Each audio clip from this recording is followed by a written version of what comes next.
Hello everyone, welcome back to educational sir.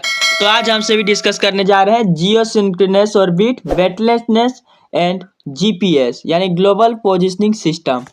तो ये हमारा लेक्चर नंबर 8 होगा। इसके पहले की वीडियो में हमने डिस्कस किया था क्या सैटेलाइट मोशन क्या होता है, इसके टाइप्स को, ऑर्बिटल वेलोसिटी क्या होता है, इसके फिर सैटेलाइट का एप्लीकेशन क्या होता है, फिर सैटेलाइट का टाइम पीरियड कैसे फाइंड आउट किया जाता है। ये सारी चीज़ के टॉपिक्स, फार्मूला और उसके डेरिवेशन को भी हमने देखे थे पिछले लेक्चर में। यदि आपने नहीं देखा है तो आपको डिस्क्रिप्शन में प्लेलिस्ट मिल जाएगा मोशन अंडर सेंटर फोर्स नाम से, तो इससे आप चेकआउट कर सकते हैं। तो ये हमारा 1 वीडियो होगा जिसमें हम ये तीनों टॉपिक को कवर करेंगे और ये हमारा पूरा चैप्टर आज का ये लास्ट वीडियो होगा, कंप्लीट हो जाएगा। यानी मोशन अंडर सेंट्रल फोर्स में केपलर्स लॉ और सेकेंड और differential equation of the orbit, ठीक है, ऑर्बिट का सेकेंड और differential equation, Kepler first law, second law, third law, फिर सैटेलाइट मोशन, सारा चीज़ हमारे इस चैप्टर में समाप्त होता है। ये सेंट्रल फोर्स का जो चैप्टर होता है ये लास्ट वीडियो होगा हमारा, ठीक है। तो आइए बिना टाइम वेस्ट की वीडियो को स्टार्ट करते हैं। तो जियो सिंक्रोनस ऑर्बिट क्या है फर्स्ट ऑफ ऑल जानते हैं। तो if the time period of the revolution of satellite is equal to the time period of the rotation of the earth and moves in the same sense then they are called geostationary satellite. देखिए, geosynchronous orbit को जानने से पहले हमें जानना है क्या जियो stationery satellite के बारे में, ठीक है। तो जियो स्टेशनरी सैटेलाइट क्या होता है। If the time period of the revolution of the satellite, जो टाइम पीरियड होगा किसका, सैटेलाइट का रिवोल्यूशन का, ठीक है, सैटेलाइट का टाइम पीरियड वो किसके इक्वल होगा, time period of rotation of the अर्थ। यानी जो अर्थ जो है, अर्थ हमारा क्या है, वो रोटेशन यानी रोटेट कर रहा है अपने एक्सिस पे, ठीक है, ये हमारा एक्सिस है, रोटेट कर रहा है। और ये हमारा क्या है, ये हमारा सैटेलाइट है जो ये टाइम पीरियड को रिवॉल्व कर रहा है अर्थ के अराउंड। ये दोनों का जो टाइम पीरियड होगा इसका क्या है, revolution of the time period of the satellite, ये क्या रोटेशन ऑफ द अर्थ का जो टाइम पीरियड होगा, दोनों क्या इक्वल होना चाहिए, यानी same sense they are called as geostationary satellite, ठीक है। तो time period of revolution of geostationary satellite is, आपको पता है 24 आवर होगा। क्यों, आपको ये तो पता है ही कि जो हमारा जो ये अर्थ है, अर्थ का एक्सिस है, ठीक है, ये अर्थ है, ये अर्थ का एक्सिस है, ठीक है, ये रोटेट करेगा। तो आपको पता है कि वन रोटेशन में कितना लगता है, 24 आवर, यानी 1 डे। आपको पता है 24 आवर लगता है, यानी 1 डे लगता है किसको, अर्थ को अपने एक्सिस में 1 रोटेशन के लिए।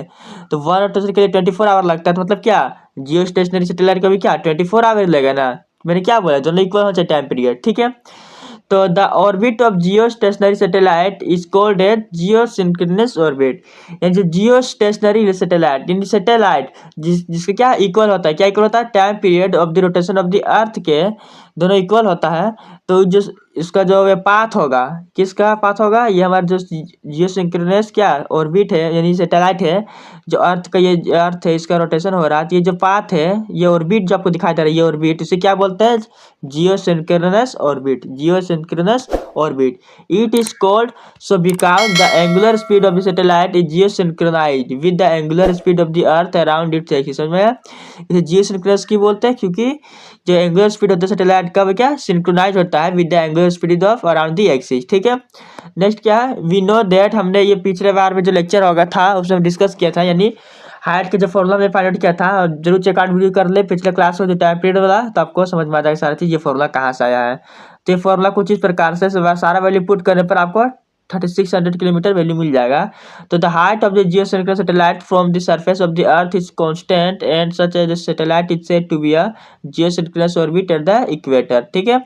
यानी इसका जो वैल्यू होता है वो कांस्टेंट होता है। मैंने हाइट फाइंड आउट कर दिया जियो सिंक्रोनस सैटेलाइट का from the surface of the अर्थ, कैसे फाइंड आउट किया है, ये फॉर्मूला कहाँ से आया है, तो साथ ही आपको पिछले वाली वीडियो में मिल जाएगा, जरूर चेकआउट कर ले, ठीक है। क्या 3 such satellite at 120 degree inverted about the equator can cover the entire globe except certain regions. यानी 120 डिग्री में क्या सैटेलाइट को यदि रोटेट करते हैं, क्या है इंटरवल करते हैं, interval about the equator. Equator क्या पता है, इक्वेटर होता है, एक पोल होता है, तो ये हमारा इक्वेटर हो गया, ये पोल हो गया, then the entire global edge except certain regions. तो बेसिकली यही था जियो सिंक्रोनस ऑर्बिट का जो टॉपिक होता है, यही था। यहाँ जो उसका जो हाइट होता है हमने सरफेस ऑफ द अर्थ से निकाला 3600 किलोमीटर, बेसिकली ये पॉइंट जानने के लिए था। फिर जियो सिंक्रोनस सैटेलाइट क्या होता है ये जानना था, और बेसिकली जिसका डेफिनेशन है यहाँ से, तो इसने आपको दिखा दिया, ठीक है। तो बस यही था हमारा जियो सिंक्रोनस ऑर्बिट। आप जानते हैं वेटलेसनेस के बारे में। तो the astronauts in an orbiting satellite are in a state of weightlessness, that is, they experience no reaction at the हुअर of satellite. It means क्या, वेटलेसनेस के बाद मतलब क्या है, वेटलेसनेस यानी वेट मतलब क्या होता है, भार, लेसनेस यानी वेटलेसनेस यानी भार नहीं है। तो भार कहाँ नहीं है, तो astronauts in an orbiting satellite यार इन स्टेट ऑफ वेटलेसनेस। जो सैटेलाइट के जो वेटलेसनेस होगा, मतलब जैसे हम स्पेस में चल जाते हैं तो हमारा जो भार है वो क्या एकदम नहीं लगता, हम क्या हवा में उड़ते ही है। यदि मतलब आपने देखा होगा, पढ़ा होगा बुक्स में कि जो वे स्पेस में क्या, वे हम लोग उड़ने लगते हैं, यानी वहाँ पे वेट काम नहीं रहता, ग्रेविटेशन नहीं रहता है स्पेस में, आपने पढ़ा होगा पहले बुक्स में, ठीक है। तो ये बोल जा रहा है कि when satellite revolves around the earth it only experience gravitational force of attraction due to earth which is directed towards center of the orbit।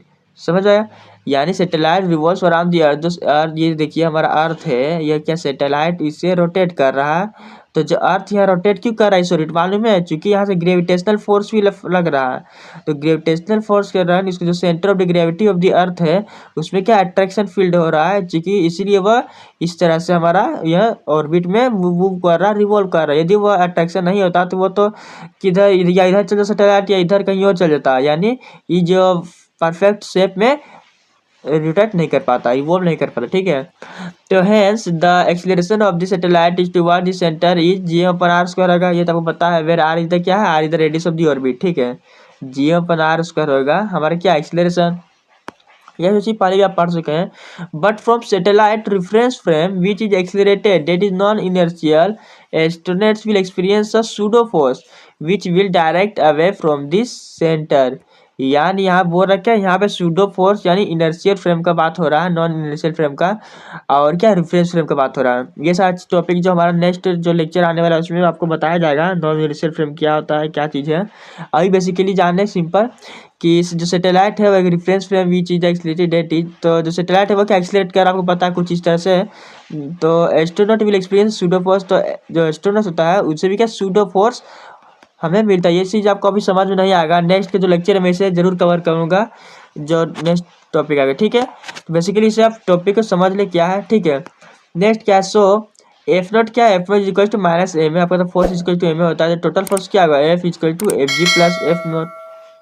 अब नेट फोर्स जो है आपको पता है, जो एफ जीरो है वो हमारा क्या है, माइनस ए में हो गया है, क्योंकि ये जो क्या है आपको पता है सूडो फोर्स होता है वो नेगेटिव डायरेक्शन में लगा है, जो ये हमारा ओनली जो डायरेक्शन आपको पता है, तो माइनस ए में हो गया। तो टोटल फोर्स का फॉर्मूला क्या, एफ जी प्लस एफ है, एफ जी का फॉर्मूला क्या, G M M upon R square, F zero minus M है, तो यहाँ से क्या ए का वैल्यू पता क्या है, G M upon R square, तो यहाँ एम है तो दोनों कैंसिल हो गया, एफ नेट क्या जीरो हो गया, तो यही बोला जा रहा है hence as a net force on a body inside the satellite is zero, यानी इनसाइड द सैटेलाइट जो फोर्स होता है वो जीरो होता है। They are in a state of weightlessness that is float freely inside the satellite. मतलब इसीलिए जो हमारा जो सैटेलाइट है उसके अंदर नेट जो फोर्स होता है वो जीरो होता है inside the body, then the state is weightlessness. इसे ही हम क्या बोलते हैं, weightlessness, that is float of the body जो होता है इनसाइड सैटेलाइट वो क्या फ्लोट करने लगता है कहाँ, ऊपर में, ठीक है। बेसिकली यही बोला जा रहा है। नेक्स्ट देखते क्या है, ग्लोबल पोजिशनिंग सिस्टम यानी जीपीएस। जीपीएस क्या है, तो GPS is a space based satellite navigation system which provide information and location and time, यानी एक पार्टिकुलर टाइम में वो कोऑर्डिनेट फाइंड आउट करने के लिए होता है जीपीएस का, बस वही है। जिस तरह आपको आप पहले भी जानते हैं जीपीएस होता क्या होता है, किसी के जो लोकेशन ट्रेस करते हैं वही है। तो GPS concept is based on time and known position of GPS specialised satellites, ठीक है। तो सैटेलाइट के अकॉर्डिंग ही जीपीएस काम करता है। तो the satellites carry very stable atomic clocks that are synchronized with each other and with ground clock, ठीक है। तो any drift from true time maintained on the ground is corrected daily, यानी जो है जो ग्राउंड यानी क्या अर्थ का जो टाइम होता है उसके अकॉर्डिंग क्या जो टाइम जो चेंज होता रहता है daily, GPS received calculate the position of the timing the signal send the GPS satellite which continuously transmitted data about their current time and position, यानी करंट टाइम और पोजीशन के according satellite में क्या GPS जो होता है वो क्या सैटेलाइट में जो हमारा जो है जीपीएस सैटेलाइट हमारा जो टाइमिंग रिसीवर कैलकुलेट्स क्या सिग्नल, हाँ सिग्नल भेजता रहता है और जीपीएस सैटेलाइट के अकॉर्डिंग, तो हमें यहाँ से लोकेशन फाइंड आउट होता है कोऑर्डिनेट के हिसाब से, ठीक है। तो जीपीएस का रिसीवर है, देन मॉनिटर्स मल्टीपल सैटेलाइट्स। तो जीपीएस क्या रिसीवर है जो कि ऊपर जो सैटेलाइट है उससे क्या मल्टीपल मॉनिटर जो है सेव करता है and solves equation two determine the precise position of the receiver and it derivation from true time. समझ रहा, यानी जो पार्टिकुलर जो भी टाइम हो रहा है उसके कारण जो जीपीएस है, जो जीपीएस हमारा क्या है वो रिसीव करता है सैटेलाइट से, ऊपर जो सैटेलाइट है उससे क्या रिसीव करता है सिग्नल रिसीव करता है कभी जो पार्टिकुलर लोकेशन क्या है।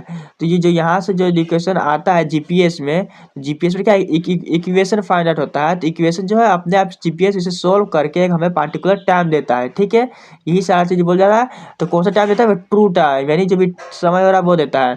तो minimum of 4 satellite must be in view of the receiver to calculate from unknown quantities 3 position and 1 for time। सुना है, जो 3 जो है वो पोजीशन फाइंड करने के लिए होता है, क्या टाइम फाइंड आउट करने के होता है। तो मिनिमम 4 सैटेलाइट होता है हमारे बेसिकली जो इक्वेशन को सॉल्व करते हैं। तो if already one variable is known as the receiver can determine position by using only 3 satellite, ठीक है। तो 3 सैटेलाइट की वजह से हम क्या सैटेलाइट से पोजीशन फाइंड होता है। तो देखते हैं कौन सा सैटेलाइट है। तो generally GPS system consist of 3 segment. फलक क्या है, फर्स्ट है स्पेस सेगमेंट, सेकेंड है कंट्रोल सेगमेंट, थर्ड है यूजर सेगमेंट। तो जीपीएस बेसिकली हमारा जो वही है कि जो पार्टिकुलर जो करंट टाइम हो रहा है उसे लोकेशन ट्रेड करता है। ये जो पॉइंट है यहाँ से लेकर यहाँ तक बहुत ही इंपॉर्टेंट है, इसे जरूर आप नोट डाउन कर लें और याद कर लें। आपको एग्जाम्स में आया था लिखने के लिए कि write down this short notes on GPS. तो ये से आप लिखना होगा थोड़ा थोड़ा पॉइंट करके, आपको 5 नंबर के लिए आता है। तो यही तो हमारा ये लेक्चर जो है समाप्त होता है, ये चैप्टर भी कंप्लीट होता है। तो वीडियो अच्छी लगी तो लाइक करें, शेयर करें, और चैनल में पहली बार आए हैं तो चैनल को सब्सक्राइब करना ना भूलें। मिलते हैं अगले नेक्स्ट वीडियो के साथ। So thanks for watching this video.